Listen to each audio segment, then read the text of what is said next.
Olá pessoal, bom, nesse vídeo de hoje, na verdade eu vou iniciar jogando uma pergunta para vocês, principalmente você que é fisioterapeuta.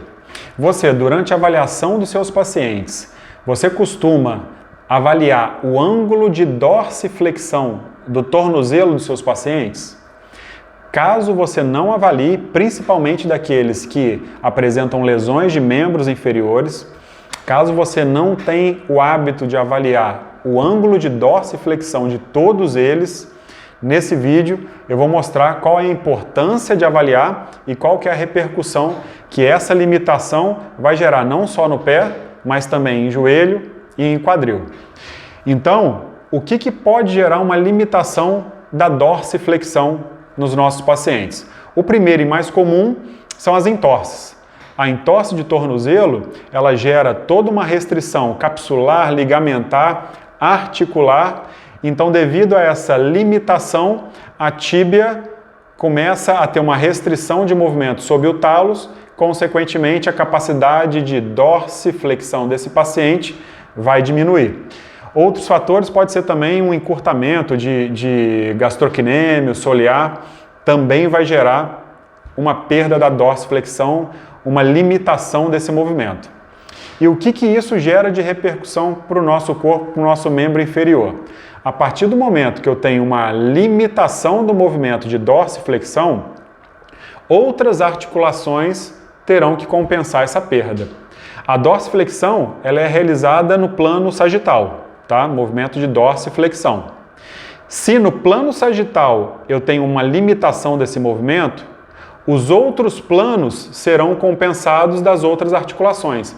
Então, o joelho, no plano frontal, ele vai ter uma tendência a valgo e rotação interna, tá? E o quadril, mesma coisa, há uma adução e uma rotação interna de quadril.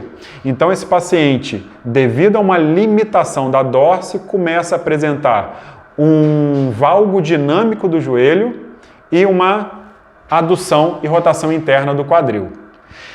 Isso daí foi associado a diversas lesões em diversos estudos publicados.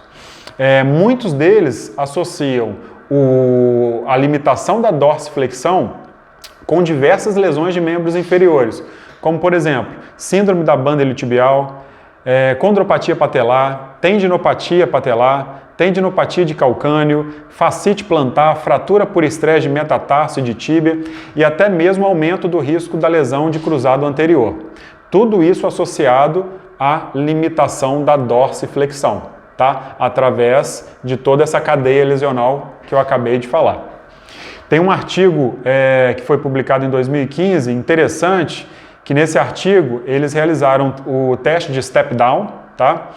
Se você não conhece o step down, dá um Google lá, bota step down, é um teste bem simples e é um teste muito bom para fazer no consultório, no nosso dia a dia, que através dele a gente consegue analisar diversas alterações, tanto da limitação da dorsiflexão, quanto ao valgo dinâmico do joelho, ao desnivelamento do quadril. Então dá um Google lá, step down teste, é um teste muito bom para se fazer no nosso dia a dia. E nele a gente consegue analisar o ângulo de dorsiflexão e essas rotações e esses desvios.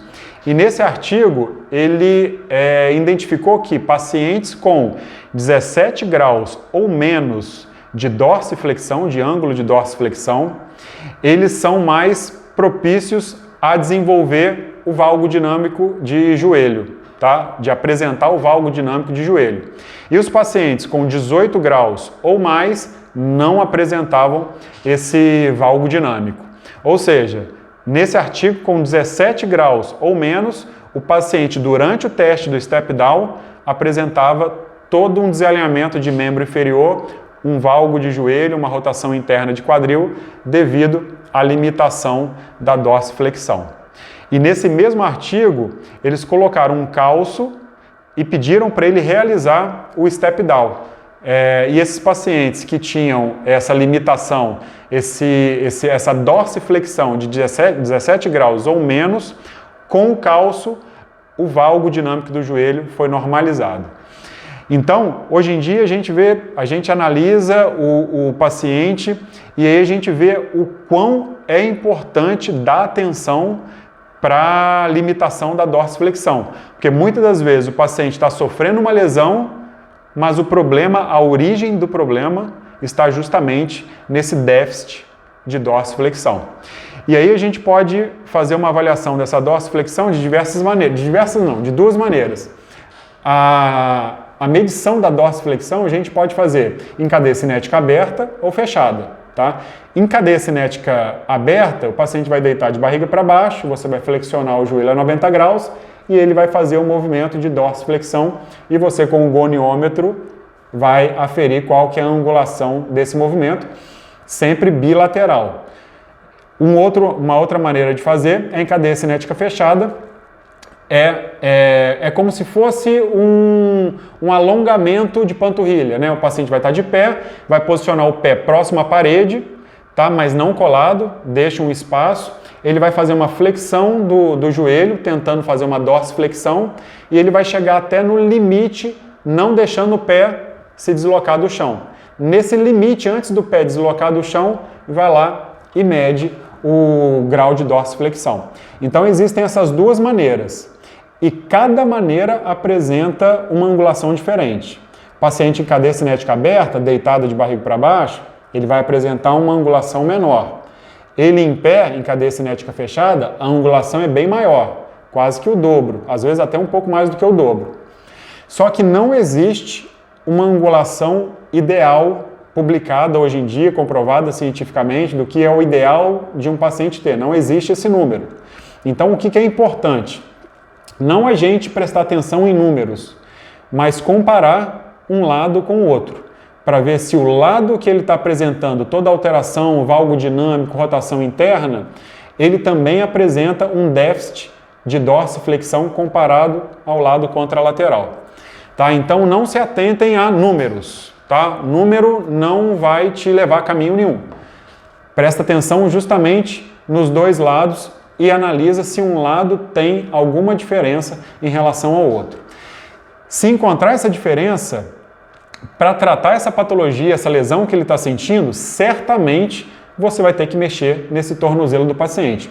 Muitas das vezes, com um trabalho de mobilização articular, alongamento, um trabalho muito bem feito, nos pacientes que apresentam limitação da dorsiflexão, a gente consegue melhorar muito o ângulo de valgo do joelho, o valgo dinâmico do joelho e, consequentemente, a rotação e a adução de quadril, ok? Então, pegou um paciente, analisou o paciente e viu que ele apresenta uma limitação da dorsiflexão, pode associar isso a outras lesões que ele esteja sentindo, porque tem uma correlação muito grande do déficit desse movimento com lesões de membros inferiores.